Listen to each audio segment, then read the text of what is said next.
गंगेचं स्नान केलं तर स्वर्ग प्राप्त होते. तो म्हणते कोण सांगितलं? महाराजांनी सांगितलं. म्हणे तू ऐकलं का? तो म्हणे हो. मूर्ख आहे म्हणे तू. कसं?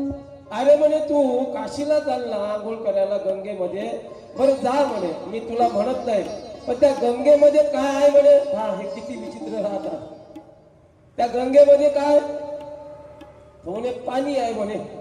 बरं, तिथं पाणी आहे. आता वना नदीमध्ये काय आहे म्हणे? तो म्हणे पाणीच आहे म्हणे. मग तिथंही पाणी आहे म्हणे, इथंही पाणी आहे म्हणे. मग मराले तिथं जाते काय म्हणे? इथंच आंघोळ करणं म्हणे. हेच गंगा आहे म्हणे तिच्यासाठी. आता भाऊ चाललेलं गिऱ्हाईकानं फटकवलं, ते घरी आलं, पत्नीला पत्नी म्हणते बापा बापा बापा बापा, हा एवढ्या लवकर काशीवरून आले तुम्ही?